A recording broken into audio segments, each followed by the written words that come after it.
Começando a gravar agora, na aula passada nós paramos nessa proposição, mas isso é uma construção que a gente já vem fazendo. Então, revisando rapidamente o que a gente vem construindo, é a noção aqui da assinatura ou sinal da permutação, né? Então, a assinatura de uma permutação, ela é esse produtório aqui, que se faz assim, você pega o que vem depois menos o anterior. Então, A2 menos A1, depois A3 menos A1 e menos A2, depois A4 menos A1, A4 menos A2, A4 menos A3, e assim por diante, né? E aí vai fazendo essa produtória aqui. E embaixo são as imagens dos elementos que a gente pega.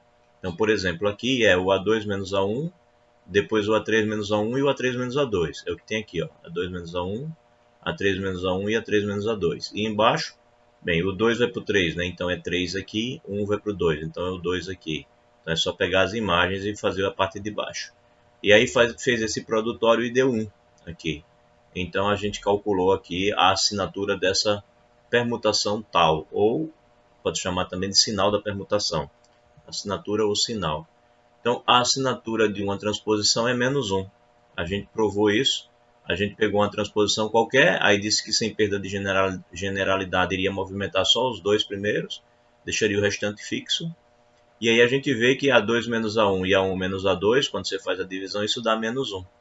E aí quando você vai fazendo os outros, né, você tem A3 menos A2, aí depois A3 menos A1, e depois A4 menos A1, A4 menos A2, A4 menos A3 e assim por diante. Aí você vai fazendo essas contas aqui, né? O A3 menos A1, depois o A3 menos A2. Bem, aí acabou do A3, aí vai para o A4, né? A4 menos A1, A4 menos A2, A4 menos A3 e assim por diante. Aí percebe-se o seguinte, até você chegar aqui, você vai ver que esse é diferente de todos, né? Dá o menos 1. Mas esse B aqui é igualzinho esse B aqui, no sentido de que dá para você fazer cancelamentos, né? Aí a demonstração mostra isso com clareza. Diz o seguinte, se RS é um par de índices da primeira linha da transposição tal, e onde o S é maior do que o R, então as situações possíveis são as seguintes. A primeira em que você tem só o 1 e o 2, né, que eu chamei aqui de A, ó, dá menos 1. Aí, na parte que eu chamei de B, é a situação em que você tem o R igual a 1, ou seja, o primeiro igual a 1, e o S, ou seja, o segundo, é maior do que o 2. Aí, nessa situação, é o caso em que o fator corresponde a RS, então o sinal é AS menos A1, AS menos A2, e aí ele fala também do caso 3, que é quando você pega o R igual a 2 e o S maior do que 2, e é o caso em que o fator correspondente de RS, o sinal é o AS menos A2 e o AS menos o A1, né? E aí acontecem esses cancelamentos. No caso que o R é maior do que o 2, nesse caso o fator correspondente de RS, o sinal é AS menos AR e AS menos AR, né? Ou seja, ele está se referindo a essas divisões que eu fiz aqui, ó. Daqui para frente fica tudo igual. Então A4 menos A3, A4 menos A3, porque como tudo é fixo do A4, do A3 em diante aqui, ó. Então quando você pega o A4 vai estar sempre a mesma coisa. Então todas as divisões serão 1. Então do 2 para frente, né? Depois que você sai da primeira, que é A2 menos A1, que é essa daqui, do A3 para frente, vai acontecer cancelamento, porque esse termo daqui é igual a esse é igual a esse é igual a esse. Né? Então, eles vão sempre, e esse daqui é igual a esse, ó, eles vão se cancelando. Então, daqui até aqui se cancela, e da parte que vai ficar repetido, sempre vai dar sinal 1. Então, como isso se cancela, dá sempre 1. Daqui para frente também dá sempre 1, e apenas esse é menos 1. Então, o produto disso tudo vai dar menos 1, e aí a gente tem um resultado. Bem, a gente provou então isso.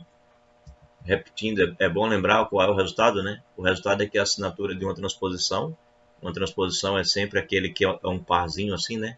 1, 2, ou 3, 4, tem só 2 assim. Isso é uma transposição. É aquela que movimenta só 2. Então, o sinal de uma transposição, ele é sempre menos 1. É o que diz esse resultado. Bem, aí a gente provou isso. Aí a gente chegou agora nessa nossa situação aqui. A gente quer provar agora que para qualquer permutação, o sinal da composta é o produto dos sinais. Aquele resultado anterior está na última aula. Vocês podem ver lá com mais detalhes a demonstração. Por isso que eu falei aqui rapidamente. Bem, então, a prova de que isso é verdade. Então, permutando convenientemente as colunas de tal, podemos escrever assim. Ora, essa daqui está na posição normal. A que foi permutada é essa. O que a gente quer dizer é o seguinte. Eu quero fazer uma composta, tá? Eu quero fazer uma composta. Aí suponha, por exemplo, que eu tenha, sei lá, uma qualquer aqui. 1, 2, 3, 4. Vou fazer assim. Vou dizer que 1 vai para o 2. Fiz meio exagerado aqui. Vou dizer que o 1 vai para o 2, o 2 vai para o 3, o 3 vai para o 4 e o 4 vai para o 1, por exemplo. Então, se eu faço isso, essa é a minha primeira, como é que eu chamo a primeira? Tal, né? Tal e φ. Então, digamos que essa é a nossa tal. O que está dizendo aqui, nessa primeira afirmação, é o seguinte. Ele está dizendo, permutando convenientemente as colunas de tal, podemos escrever, então, olha só, o 1 está indo para o 2, o 2 está indo para o 3, o 3 está indo para o 4, o 4 está indo para o 1. Então, aí suponha que eu tenha uma φ, uma outra aqui, φ qualquer, né? Eu tenho uma φ qualquer, vamos pensar numa qualquer, sei lá, o 1 indo para o 3, o 2 indo para o 4, o 3 indo para o 2 e o 4 vai para quem? Para o 1, né? E o 4 vai para o 1, pronto. Então, suponha que isso seja a minha φ. Então, notem que nesse caso, os As seriam esses aqui. Né? Esses aqui seriam o meu A1, A2, A3, etc. A4, né? São os meus As. E aqui são os meus Bs. B1, B2, B3 e B4. O que ele está dizendo é o seguinte, é que esses números aqui são os mesmos que eu tenho aqui. Então, ao invés de eu olhar para φ dessa maneira, eu posso olhar para φ assim. Quem é o que tem aqui é o 2. Então, ao invés de eu olhar o 1 primeiro, eu coloco o 2 aqui na frente. Aí aqui é o 3. Então, vem o 3 aqui. Aí aqui é o 4. Vem o 4. E aqui é o 1. Então, ao invés de escrever a φ dessa maneira, eu escrevo assim. 2, 3, 4, 1. E aí eu coloco as respectivas respostas, né? 2, 4, 3, 2, 4, 1 e 1, 3. Pronto. Então, ao invés de pensar na composta tal bola φ, olhando assim, eu olho assim, tá? Então, a tal vai estar aplicada na φ, mas a φ eu vou olhar dessa maneira. Ou seja, eu estou te dizendo que a ordem que eu tenho aqui nessa parte de baixo é a ordem que eu vou colocar aqui na parte de cima da φ, tá certo? Então, essa ordem, o meu B1, B2, B alguma coisa, B4, é o que eu vou colocar aqui, ó. Esse, aí não, né? No de baixo, depois que eu reorganizo. É o que eu vou colocar aqui, ó. Aqui vai estar o meu B1, o B2, o B3 e o B4, tá? Então, ao invés de ler ela assim, eu vou ler ela dessa maneira para poder entender o que eu quero fazer aqui. Bem, portanto, eu quero mostrar que o sinal da composta é o produto dos sinais, né? Aí eu faço o produto dos sinais. Aí na hora que eu vou fazer o produto dos sinais, quando eu olho para aqui, são os AIs menos os AJs e embaixo os BIs menos os BJs. Só que quando eu vou olhar para essa daqui, aí os BIs e BJs estão em cima. Aí vai ficar os BIs menos os BJs e embaixo a resposta que aparece aqui, que seriam os meus CIs e CJs, tá certo? Esses daqui de baixo. Então, sobre CI e CJ. Então, o que vai acontecer? Na hora que eu for montar esse produto, tudo que aparece aqui embaixo vai aparecer em cima também. E aí é só cancelar, né? Tudo que aparece aqui, aparece aqui. Então, na verdade, vai ficar esse daqui de cima, que é os AIs A1, A2, A3, A4, com os que vão ficar aqui embaixo, que são os tais C1, C2, C3 e C4, né? Quem vai sobrar são esses, né? Vai ser os AIs menos AJs, e os CIs menos CJs. Então surge esse produtório aqui. Mas esse produtório é exatamente o sinal da composta, né? É o sinal da composta tal bola firme. Esse é o sinal, né? Quando você faz a composição, vai ficar justamente uma composta que vai pegar os AIs e vai levar nos CIs, tá? Então isso é o sinal da composta, onde o I claro maior ou igual do que J, porque é a definição da composição do sinal. Pois bem, então está demonstrado, né? Quando você faz o sinal do produto, o que aparece é o sinal da transposta, ok? E a ideia da organização da demonstração é essa aí. Muito bem. Bem, aí corolário. Para quaisquer permutações tal, teremos que o sinal vai ser mais ou menos 1. Então, a ideia da demonstração é, qualquer permutação tal que eu tiver, ela se escreve como um produto, né, como um produto de permutações, ou melhor, de transposições, perdão. Qualquer permutação se escreve como um produto de transposições, né? Ou seja, como um produtozinho de parezinhos assim. Ora, mas você sabe que o sinal de cada uma dessas é menos 1. Então, quando você faz o produto, só pode dar ou 1 ou menos 1, né? Então, se a quantidade for par, vai dar 1. Se a quantidade for ímpar, vai dar menos 1. Então, é isso que ele está afirmando aqui. Que para quaisquer permutações tal pertencendo ao SN, temos que o sinal ou é 1 ou é menos 1. Então, a demonstração é usar essa ideia que a gente acabou de falar, né? Como já vimos, toda permutação tal pode ser escrita como um produto de transposições. E o sinal de toda transposição é menos 1. Logo, quando você fizer o sinal da tal, vai ser menos 1 elevado a R, que dá mais ou menos 1, onde R é a quantidade de transposições cujo produto é tal. Então, é essa a ideia, né? É essa a ideia. Você tem a tal, sai fazendo o produto das transposições, isso vai dar o sinal de cada uma, né? O sinal da composta é o produto dos sinais. Aí é o sinal desse, vezes o sinal desse, vezes o sinal da outra, etc. Só pode dar mais ou menos 1, ok? Então, é isso que está sendo dito aqui. Um outro corolário.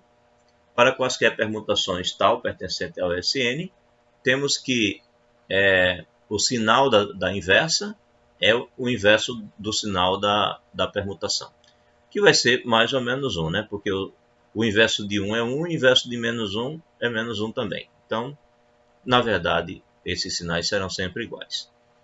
Então, vamos lá. Demonstração. Então, quando você vai fazer a transposta, ou melhor, a composta da tal com a tal menos 1, isso vai dar identidade. Aqui, até por abuso de linguagem, usamos 1, 2, né? Poderia usar o que eu quisesse aqui. Poderia usar AB, né? Onde A e B são quaisquer números pertencentes ao IN, né? Ou seja, de 1 até N. E aqui também, AB e AB. Não importava, né? Porque o A vai para B, o B vai para A. Então fica fixo. O B vai para A e o A vai para B e o B fica fixo. Então isso aqui de fato era identidade. A gente está usando 1, 2 até para brincar mesmo, que a gente poderia colocar o que quisesse aqui, né? Então o sinal da tal a menos 1 vezes o sinal da tal a gente provou, o sinal da composta, né? O produto dos sinais é o sinal da composta. Mas a composta de uma permutação com sua inversa é a identidade. Ou seja, é o sinal disso daqui que é a identidade, né? É o sinal disso daí que é a identidade. Ora, mas o sinal do produto, da composta, é o produto dos sinais. Mas o sinal dessa é menos 1, o sinal dessa é menos 1, então isso dá 1. Então, conclusão esse vezes esse deu 1, portanto 1 é o inverso do outro. Então, o inverso desse daqui, né, é só botar um menos 1 aqui, então é esse a menos 1. Então, isso está provado. Está provado o que queríamos. Bem, aí vamos para mais uma importante proposição. Então, seja uma permutação tal, pertencendo ao SN, e consideremos duas decomposições de tal em transposições. Então, a tal se escreve como a composta, essa composta de transposições, né?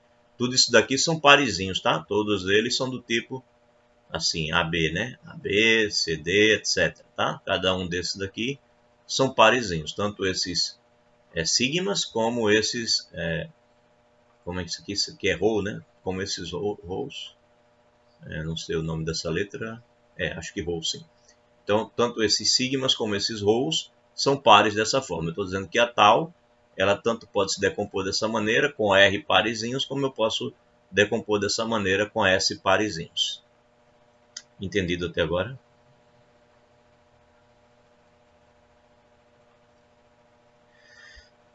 Tive que resgatar um pouco a aula anterior, tá? Se esqueceu, dá uma olhada lá. Bem, então eu estou dizendo que eu vou decompor de uma maneira ou de outra. A gente já discutiu aqui como decompor, né? Vamos pegar um exemplinho para lembrar e entender bem o que está sendo dito aqui. Olhar uma proposição e não entendê-la não adianta ir para a demonstração. Então, o que está dizendo a proposição? Vamos supor, sei lá, essa bobinha que a gente pega aqui, 1, 2, 3, 4. Pronto. É a mesma que eu fiz antes. 1 vai para o 2, 2 vai para o 3, 3 vai para o 4, 4 vai para o 1. Eu quero decompor isso. A gente aprendeu que dá para decompor isso assim. 4, 1, não é isso? Depois 3, 1 é assim. Depois 2, 1, não é isso? Vai do primeiro para o último. Aí vai voltando. Vamos ver se é verdade. Deixa eu ver. Aqui o 1 vai para o 2. Aí o 2 não mexe. Pronto, tá certo. Aí aqui o 2 vai para o 1, vai para o 3. O 2 vai para o 3, certo. Aí agora o 3 vai para o 1 e o 1 vai para o 4. Então o 3 vai para o 4, certo. E por fim o 4 vai para o 1, né? Correto. Então isso aqui e isso é a mesma coisa. Então é como se eu tivesse escrito essa tal dessa maneira.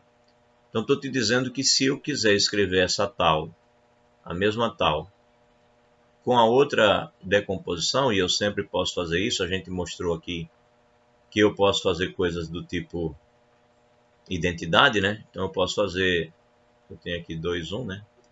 Eu posso fazer aqui 1, 4 e 4, 1 de novo. Isso é identidade. Então eu posso decompor com uma outra decomposição, e aqui eu só tenho 3, né? Então meu R seria 3, enquanto aqui eu tenho 5, então meu S seria 5. Ele está te dizendo que não importa como você decompor, a quantidade que você vai colocar aqui tem a mesma paridade da quantidade que você vai colocar aqui. Então, se a quantidade que eu coloquei aqui é ímpar, essa quantidade aqui vai ser ímpar também. Se a quantidade aqui for par, essa quantidade vai ser par também. Então, se eu pego uma transposição e escrevo como um produto, pego uma permutação e escrevo como um produto de transposições, então a quantidade de transposições que eu coloco, não importa qual seja, pode ser maior ou menor, mas vai ter sempre a mesma paridade. Ou seja, se tiver de ser par, se um é par, a outra vai ser par. Se um é ímpar, a outra vai ser ímpar. Então vamos ver por que isso é verdade. Demonstração. Bem, devido ao primeiro colorário da proposição anterior, temos que, bem, o sinal da tal, ele é o menos 1 elevado a r, né? Porque é menos 1 vezes menos 1 vezes menos 1, etc. é r vezes, né? Que é essa quantidade aqui. Mas como isso aqui é S, isso também vai ser menos 1 elevado a S, porque o corolário anterior diz exatamente isso, né? Diz que o sinal, né? O resultado diz que o sinal de uma transposição qualquer, ele vai ser sempre, de uma transposição,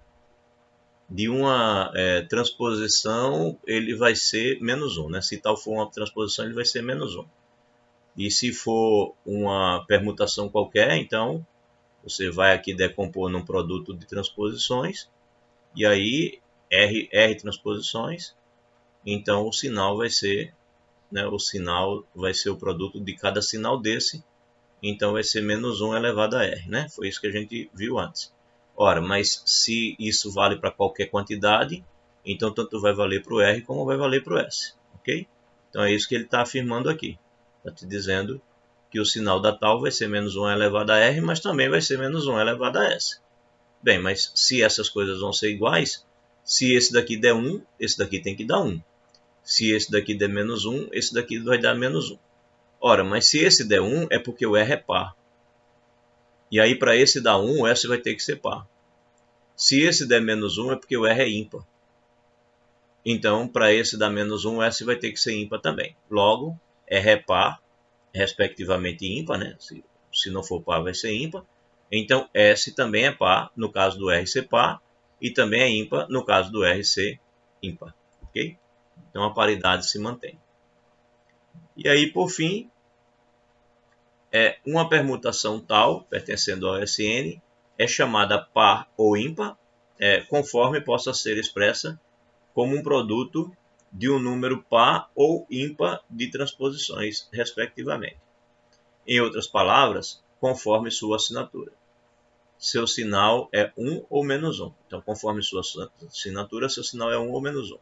O conjunto das permutações pares de SN será indicado por AN. Então, reforçando o que está sendo dito aqui no início, se o sinal é 1, a gente diz que ela é uma permutação par, porque a quantidade de transposições que você vai ter que fazer o produto para dar a mesma permutação vai ser uma quantidade par. E se o sinal for menos 1, então a gente diz que é uma permutação ímpar, porque a quantidade de transposições que você vai ter que fazer o produto para resultar nela tem que ser uma quantidade ímpar. Então é isso. É por isso que a gente chama uma permutação de par ou uma permutação de ímpar.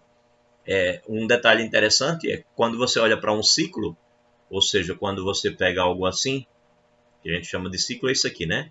Então, por exemplo, 1, 2, 3 é o que a gente chama de um ciclo, né? Ou seja, são essas permutações aqui, né, que a gente coloca num único parêntese. Então, por exemplo, isso aqui é um ciclo. Note que isso daqui é o mesmo que 3, 1, 2, 1, né? Para onde vai o 1, 1 vai para o 2 e aqui ele não mexe, tá certo. Para onde vai o 2? O 2 vai para o 1, 1 vai para o 3, então o 2 vai para o 3. E para onde vai o 3? Bem, aqui ele não mexe, aqui o 3 vai para o 1, então o 3 vai para o 1. Então, realmente, esse produto dá isso. Note que o comprimento aqui é ímpar, ou seja, você tem 3 números. E aí você tem duas permutações. Então, duas permutações. Então, isso sempre vai acontecer, tá? Se o comprimento do ciclo é ímpar, o número de permutações é par. Se o comprimento do ciclo é par, o número de permutações é ímpar. Por exemplo, se você fizer 1, 2, 3, 4, né? O comprimento aqui é par, mas aí, quando você... Desculpe. Quando você vai transformar no produto de transposições, você vai ter 4, 1, depois 3, 1 e depois 2, 1. Ou seja, exatamente a quantidade que você tem aqui menos uma, né? Porque todo mundo vai para o primeiro, mas o primeiro não vai para lugar nenhum. Então, você só tem 3 aqui. Então, se aqui é par, essa quantidade é ímpar. Se aqui é ímpar, a quantidade aqui é par.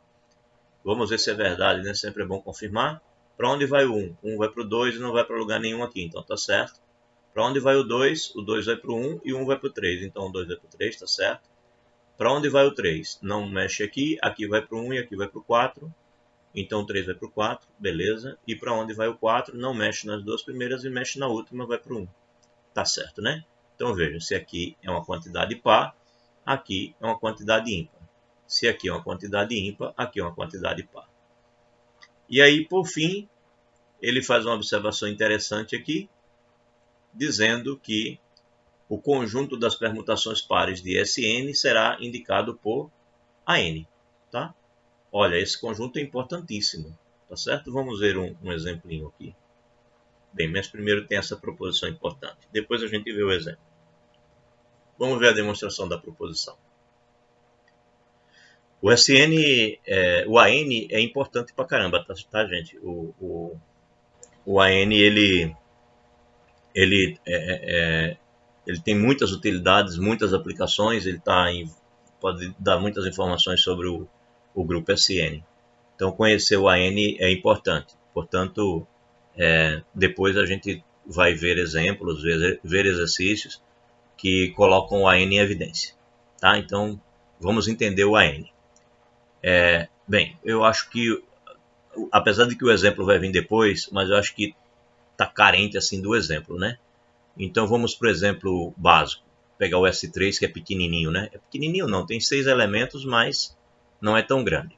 Então tem a identidade, tem os caras que mexem só com 2, que são as transposições, né? Mexem só com 2. E tem os que mexem com 3, né? E acabou, porque só tem até 3 mesmo. Então, um vai para o 2, um vai para o 2 e o 2 vai para o 3, e a outra possibilidade que é um vai para o 3 e o 3 vai para o 2, né? Então, o S3 só tem esses caras. A quantidade de elementos, a ordem, né, do S3 é igual a 3 fatorial, né, que é 6. Tem 6 elementos. Então, quem vai ser o A3, né? O A3 vai ser o grupo das permutações pares. O grupo das permutações pares são aquelas que tiverem comprimento ímpar. Então, é o 1. Eu já chamei de grupo, né? Mais tarde a gente mostra que é um grupo mesmo. O 1, 2, 3 e o 1, 3, 2. Veja que acontece o que eu falei para vocês. O comprimento é ímpar, que só tem 1, e ela é uma permutação par. O comprimento é ímpar, tem 3, e é uma permutação par. Aqui também é uma permutação par. Quem ficou de fora? Justamente as transposições. Comprimento 2, né? São permutações ímpares. Né? São permutações ímpares. Então, está aqui o exemplo, tá? Do A3. Note que a quantidade de elementos no A3, de fato, é n fatorial, ou melhor, 6 fatorial, que nosso n aí, no caso, 3, né? 3 fatorial dividido por 2, que é igual a 6 dividido por 2, que é 3, né? Então é isso que está sendo dito aqui, ó. Está sendo dito aqui é que para todo n maior do que 1, o conjunto AN é um subgrupo, que a gente vai demonstrar agora. A ordem é o n fatorial dividido por 2, né? Ou seja, a ordem é a metade da quantidade de elementos do S3. E aí, consequentemente, quando você divide o todo pela metade, dá 2, né? Então, o índice é 2, né? É o índice 2, quando você pensa no AN como subgrupo do SN. Então, o subgrupo AN será chamado grupo alternado de grau N, tá? Então, quando você ouvir falar em grupo alternado, é isso. É esse grupo de índice 2 que tem todo o SN, que é o grupo das permutações pares, tá bom? Então, vamos lá, vamos à demonstração. Vamos ver que, de fato, isso acontece. Primeiro, verificar que realmente é um subgrupo. Então, para verificar que é subgrupo, o primeiro passo é verificar que não é vazio, né?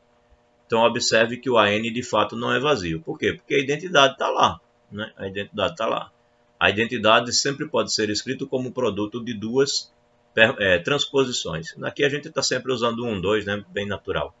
Então, 1, 2 é composto com 1, 2 da identidade. E essa quantidade é par. Então, se a quantidade é par, é porque a identidade pertence ao AN, né? É uma transposição par. Agora considere que você tem duas transposições pares, tal e φ. Então, o sinal das duas é o mesmo, né? Que é 1, porque a transposição é par. E é isso que significa ser uma transposição par. Então, daí, qual o sinal da composta entre as duas? Bem, nós vimos que o sinal de uma transposta é o produto dos sinais. E nós pegamos, não as duas, né? Nós pegamos a inversa da φ aqui. E qual é o sinal da φ? Perdão, da φ a menos 1. É o inverso do sinal, né? A gente pode pegar o sinal e colocar para fora. Também foi um dos corolários que nós vimos anteriormente. Bem, então aqui o sinal é 1, então isso é 1. E aqui é 1 elevado a menos 1, que também é 1. Então vai dar 1 vezes 1, que é 1.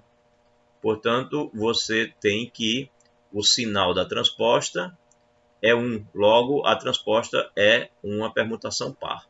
Eu acabei de mostrar que, dado duas permutações no AN, o sinal da primeira composta com o inverso da segunda é 1. Portanto, a composta da primeira com a inversa da segunda pertence ao SN, né? Pertence ao AN. É uma permutação par. Isso mostra que o AN é subgrupo, né? Então, usamos aquele resultado, né? Tem que ser não vazio, e dado dois elementos, se o produto do primeiro com o inverso do segundo continuar no conjunto, então esse conjunto ele é um subgrupo. Pois bem, provamos assim que é subgrupo. Mas a gente precisa agora discutir a questão do índice, né? Vamos ver se o índice realmente é n fatorial dividido por 2, né? Então, assim provamos que o AN é subgrupo do SN. Agora, considere que existem R permutações pares e S permutações ímpares. Então, eu quero mostrar que, na verdade, esse R é a metade do total de permutações em Sn. Consequentemente, o S deve ser a outra metade, né? Porque a permutação ou é par ou é ímpar. Tá?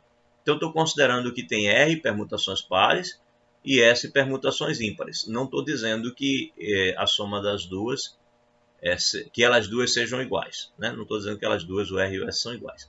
Mas é isso que eu quero concluir. Né?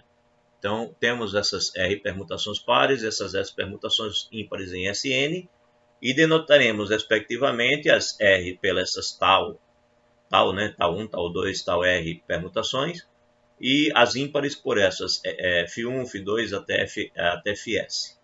Então, multiplicando as permutações pares por uma transposição sigma qualquer, então vou pegar essas aqui, que são as pares, e vou multiplicar por uma transposição, né? Cada uma delas.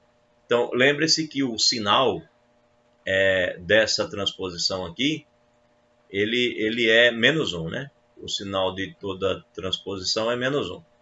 Então, essa daqui é par e eu multipliquei por menos 1. Essa daqui é par e eu multipliquei por menos 1. Essa daqui é par e eu multipliquei por menos 1. Ok? Então, essa composta, ela passa a ser ímpar. Cada composta dessa é ímpar. Então, se eu tinha R transposições, permutações pares, eu agora, quando eu multipliquei por essa transposição sigma, eu passo a ter R permutações ímpares, tá? Todas elas são ímpares. Né? Então, eu tenho pelo menos R permutações ímpares. Né?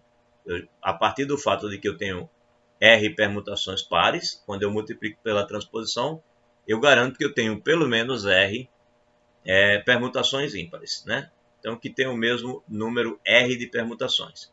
Mas o produto de permutações ímpares, como é o caso de sigma, por permutações pares, é uma permutação ímpar, né? Então, cada produto desse é uma permutação ímpar. Logo, eu sei que, no mínimo, o S vai ser o R, né? Pode ser até que tenha mais, mas menos não tem, porque se você me der R permutações pares, eu consigo R permutações ímpares. Então, eu sei que o R é menor, pelo menos, do que o S. O S vai ter, no mínimo, R permutações. Pode até ser que tenha mais, tá? Então, eu consigo verificar que o R é menor do que o S. Agora, pelo menos menor, né? Menor ou igual, talvez. Então, menor é uma possibilidade. Aí eu agora vou para o outro lado. Eu inverto, né, de maneira análoga, agora eu penso na outra situação. Então, analogamente, multiplicando as permutações ímpares, agora eu vou pegar as φs, que são as ímpares, pela transposição sigma, peguei a mesma transposição. Então, eu faço esses produtos. Então, vai acontecer o mesmo. A transposição é ímpar e a permutação é ímpar. Então, o que acontece? Menos 1 vezes menos 1 vai dar 1. Então, cada uma dessas é par, né? Cada uma dessas é par. Então, dado S permutações ímpares, eu consigo obter S permutações pares, pelo menos.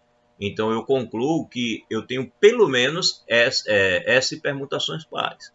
Pode ser que eu tenha mais. Logo, eu concluo que o S ele é menor ou igual que o R. Na verdade, aqui tem que ser menor ou igual também. E talvez seja, e eu não esteja vendo o tracinho embaixo. Talvez seja só uma questão da digitação que não ficou ali legal, né? O traço é reto. Então, ali deveria estar certo, mas ficou muito baixo no meu slide. Então, logo, eu tenho que o S ele é menor ou igual que o R. Então, como eu tinha antes que o R era menor ou igual que o S, e agora eu tenho que o S é menor ou igual que o R, a única possibilidade de satisfazer as duas situações, e as duas são válidas, eu sempre posso fazer esses dois procedimentos, então só é possível se o R for exatamente igual ao S. Né? E como o número total de permutações em Sn é n fatorial, ora, então se eu tenho n fatorial, eu sei que a permutação ela é ou par ou ela é ímpar, né? Não tem como ser diferente. Então eu tenho que o R mais o S dá a quantidade total. E eu sei que eles dois são iguais, né? Então eu posso substituir por exemplo, já que são iguais, eu posso dizer que dá 2 R's. E aí eu posso concluir que o R, na verdade, é o N fatorial dividido por 2. Tá? Então temos que a ordem do AN, ou seja, a quantidade de permutações pares do SN, é N fatorial dividido por 2. Pelo menos é a metade. Né? É a metade.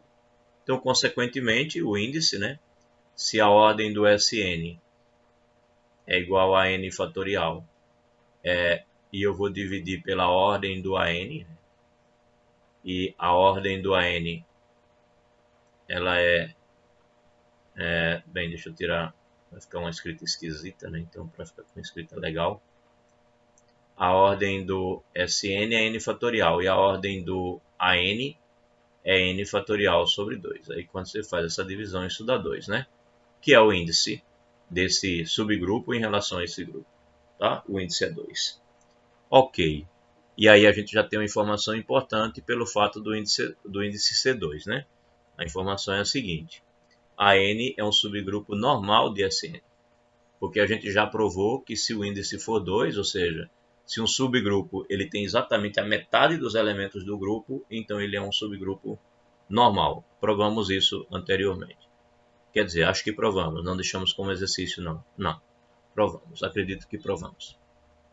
Bem, e aí o exemplo S3, finalmente, aquele que eu já comentei, né? Daqui, do S3 aqui, você tem essa, né? Tem comprimento ímpar, então ela é par, essa tem comprimento ímpar, é par, e essa que tem comprimento ímpar é par. Esse é o nosso A3. E ele, já vimos, é um subgrupo normal do S3. Bem, e aí nós concluímos com a tabela de operação do AN. Né?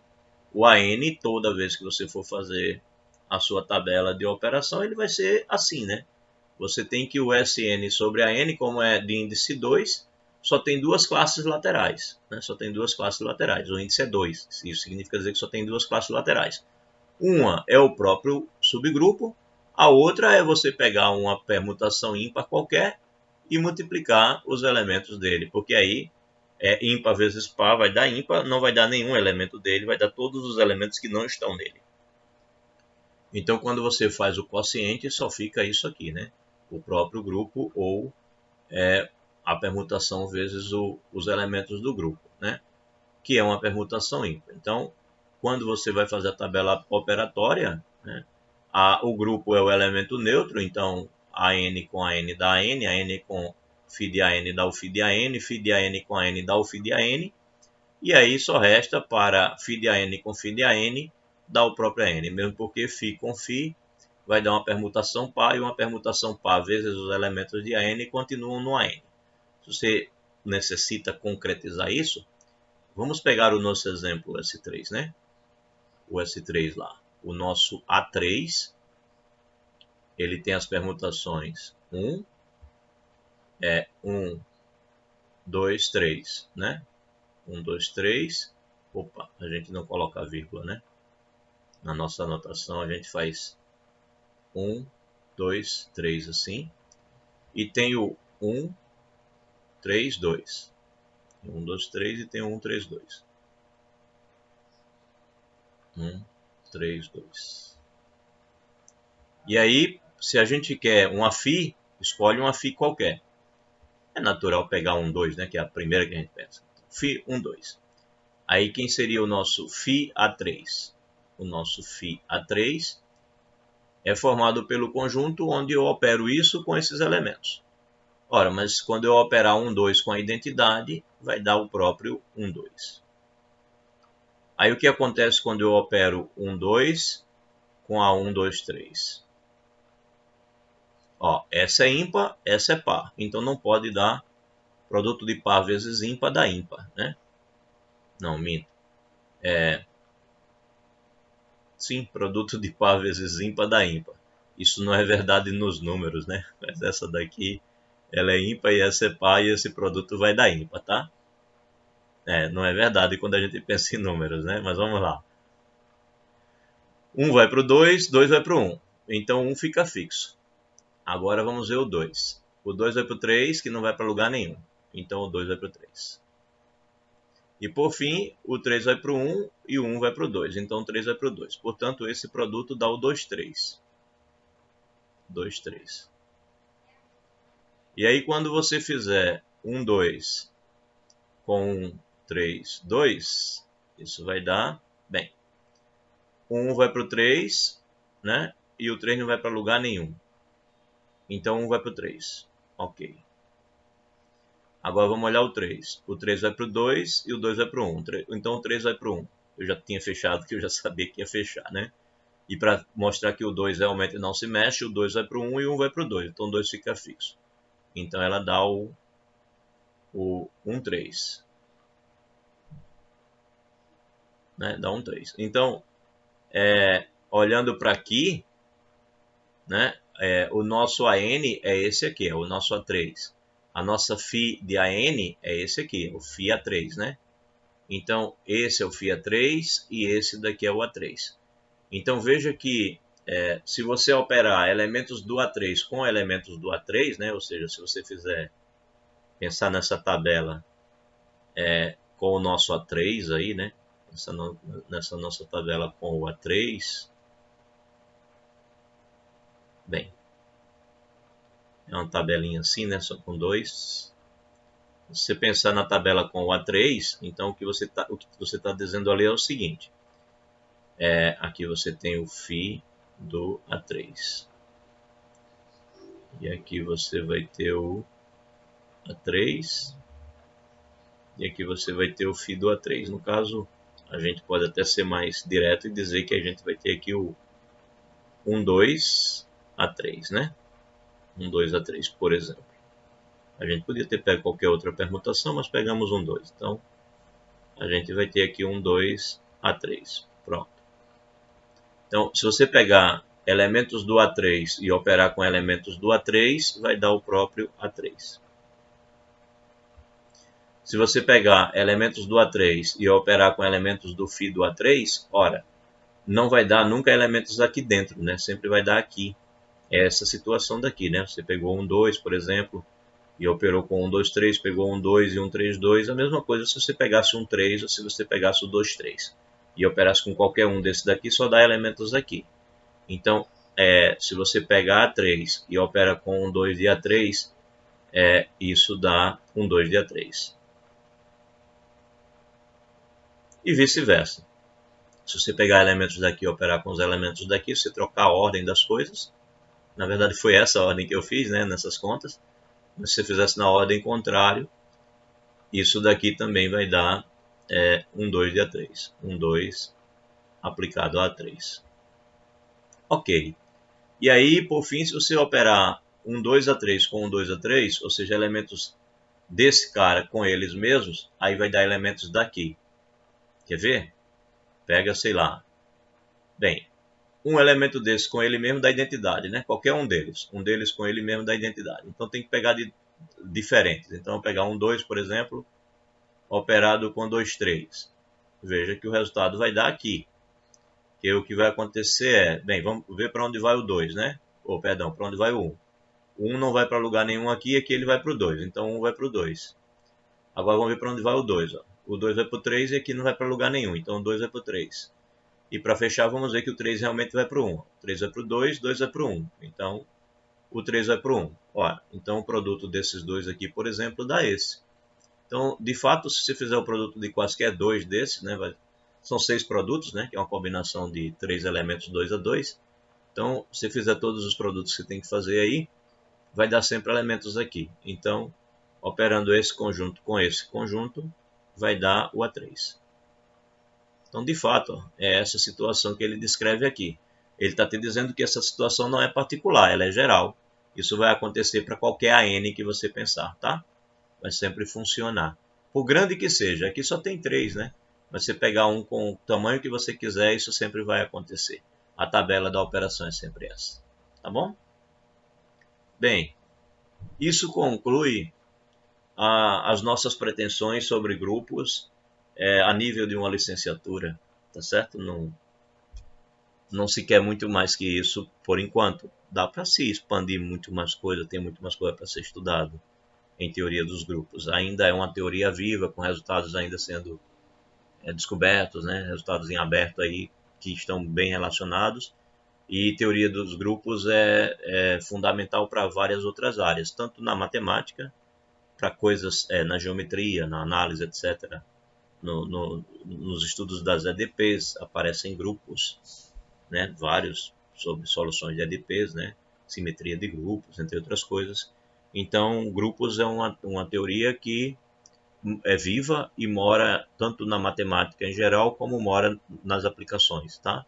Na química, na física, na biologia, etc. Vão aparecer grupos no meio das contas que forem feitas por lá também. Então, é só uma introdução, né? O que a gente fez é só uma introdução bem voltada para vocês da licenciatura em matemática e que vocês podem desenvolver ainda mais fazendo cursos a mais, estudando álgebra, fazendo trabalhos de conclusão em álgebra, fazendo mestrado voltado para algum trabalho em álgebra e assim por diante, doutorado, etc. E continuar brincando com essas coisas da álgebra para o resto da vida. Bem, mas nós não terminamos a disciplina, nós terminamos só a parte de grupos, mas nas próximas aulas de conteúdo nós vamos falar da parte de anéis e corpos. Agora eu vou parar de gravar a aula para a gente falar um pouco sobre a nossa próxima avaliação, tá bom?